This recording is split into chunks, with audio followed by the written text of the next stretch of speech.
Are you an empath or a highly sensitive person? Do you have some sort of health issue that you're working on?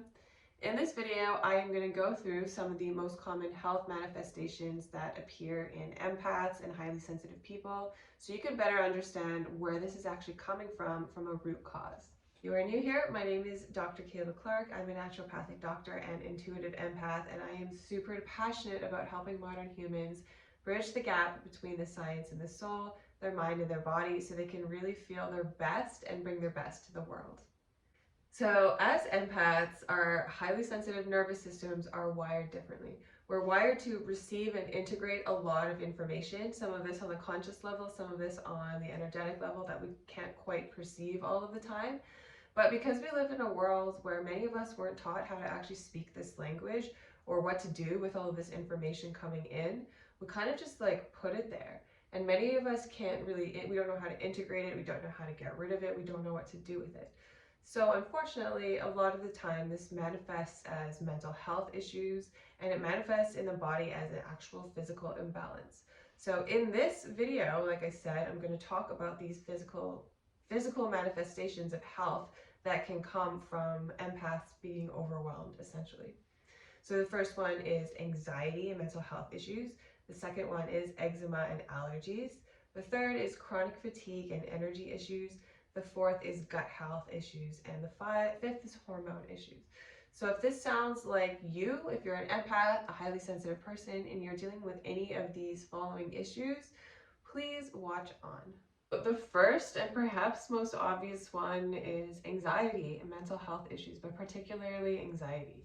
So because empaths and HSPs, our nervous systems are literally wired to be more sensitive, to take in more information, we're taking it all in and it's kind of just like there. One of my teachers used to tell me that anxiety is just energy that's too big for its container, which is essentially what we're saying here, right? Is that we're taking it all in and it's kind of just like, what do we do with it all? And because we don't have the language to interpret this, to understand it, we call it anxiety.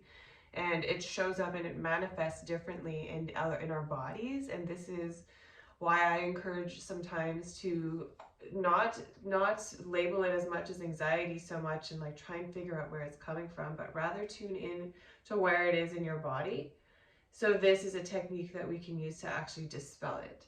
When we're more aware of where the energy is and where we're feeling it, and like actually treating it and recognizing it as such, as like, oh, I have this excess energy that I'm interpreting. Is it mine? Is it not mine? We go into that in another module, but just knowing that potentially when you're feeling this way, if you're feeling overwhelmed, it's just because you're taking in a lot of information. So especially in our modern world, again, which is built on stimulation, and especially double if you live in a city that has a lot of light, a lot of sound, a lot of people, a lot of just stuff coming in, a lot of signals.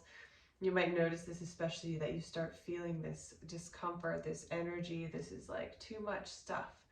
So again, tapping into your body and noticing where it is will be key, but just knowing that anxiety is one of the most common things that is experienced by empaths, if not all empaths at some point in their journey. The second health condition that I see often manifesting in empaths and HSPs is stuff like eczema, topical steroid withdrawal, allergies, and sensitivities. And this is interesting because it's kind of just another manifestation of that anxiety on a more physical plane. So first we're feeling all this energy and stuff come in. What do we do with it? What do we do with it? And if we don't actually tune into our bodies and we don't dispel it, this energy kind of sits there, and when it goes into our bodies and it wants to go out, it manifests as kind of exactly that. So allergies, eczema, hives, it's kind of like wanting to come out. It's very expressive. And so I do see this often. So, and also if you're someone who's sensitive to things outside, like if you can't handle smoke or perfume or cigarettes, or I mean, I don't know who can handle cigarettes nowadays, but you know what I mean. If you're just very sensitive and things are irritating you and you express a lot in like the form of allergies, this is another thing that I see often. And it may be because I work in this field, but I would venture to say that most, if not all, of my clients who are going through eczema or something called topical steroid withdrawal, which is an even more physical manifestation of what happens when something is suppressed and tries to come out. So these are often also conditions that you might see in people who are empaths. So the next one I want to talk about is issues with chronic fatigue, insomnia, energy imbalance. Again, one of the more common things that I see in people with empathic or highly sensitive nervous systems. So imagine if we had like a leaf and a magnifying glass, and we're old school going to concentrate the light of the sun on the leaf so we can burn it.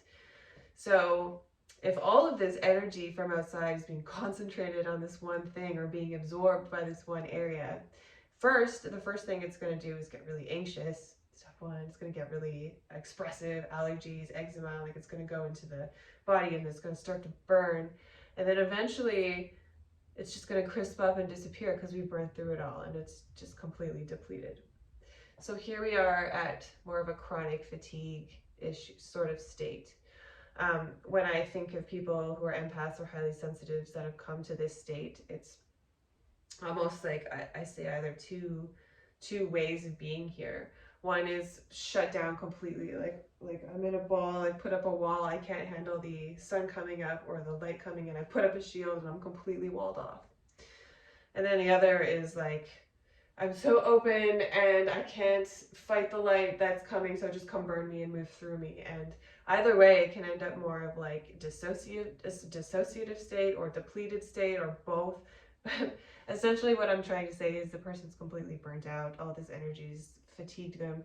So in the Western world, this might come as a diagnosis of chronic fatigue syndrome or Lyme disease or fibromyalgia, which, not so much Lyme because that one is actually caused by an infection, fibro, but I mean, they all kind of might be, but some with chronic fatigue specifically, like this can be caused by neuroinflammation, and this can be caused by this, so by anxiety, by overwhelm, by too much energy.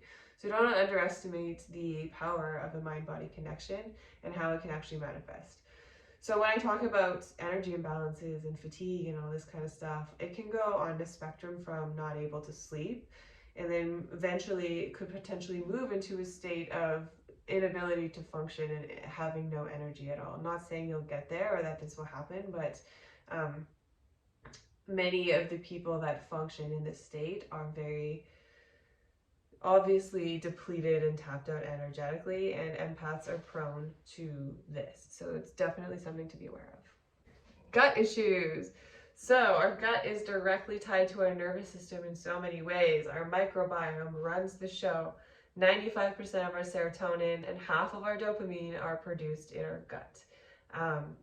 The gut actually has its own nervous system called the enteric nervous system. So it's connected directly to our central nervous system, and actually 95% of the information traveling between the two is from the gut to the brain.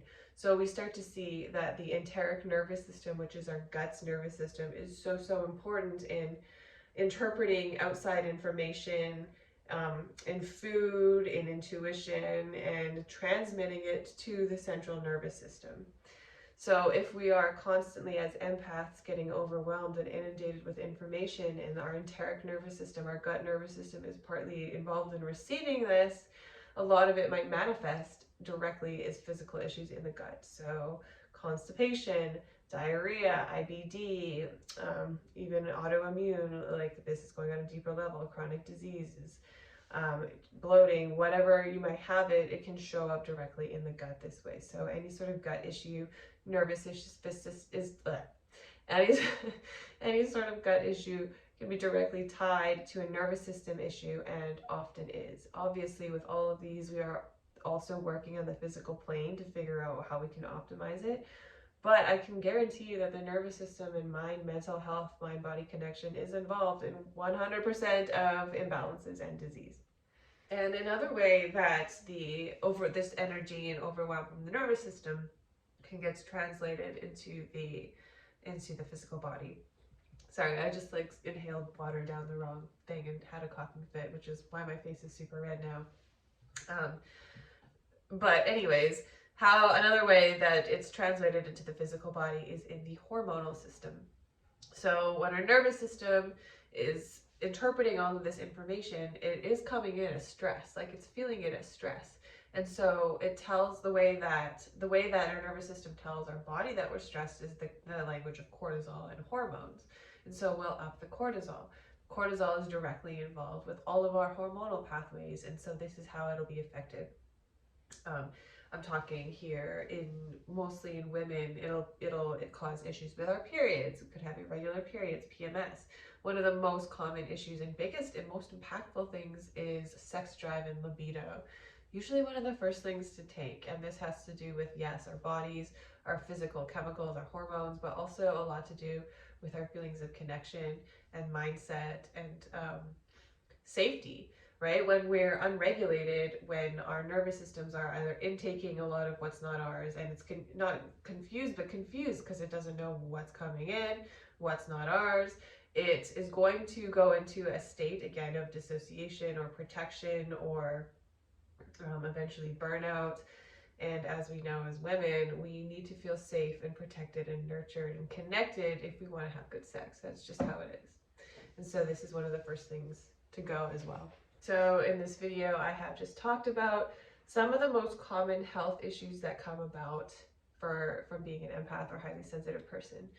Issues with anxiety and mental health, issues with energy and chronic fatigue, issues with skin allergies and eczema and gut and hormone stuff. So obviously there are, maybe not obviously, I should stop saying that, but there are other manifestations. If you don't have any of these issues, that's not to say that you're not an empathic person. If you are struggling with these issues and you don't resonate with being an empath, you might not be. It's okay. We all have that ability in us. We're all our own unique people. So what do you do about it? It's always a root cause approach. You're going to want to work on the physical issue, right? So if you have gut issues, for example, and you want to figure out how to manage that, we're going to want to definitely focus around the diet, the supplements, the whole gut focus, like what's the root cause of the physical issue. But then what's the actual root cause beyond that? Is there an issue with nervous system stuff, with mindset? If you are specifically an empath or a highly sensitive person, you're really going to want to learn your blueprint. You're going to want to learn your design. You're going to want to learn how to exist in the world, how to regulate your nervous system so you don't cause these downstream effects to go on. So what I was talking about before is we exist in a world that wasn't necessarily built for us in the terms of highly sensitive people. So a lot of what we do is figuring out how we can exist in this world optimally and do it in a way that, again, we can stay regulated. Regulation is key. So regulation is key. Regulate your nervous system, figure out what's going on in the root cause of the physical stuff, and that's how you can heal your body.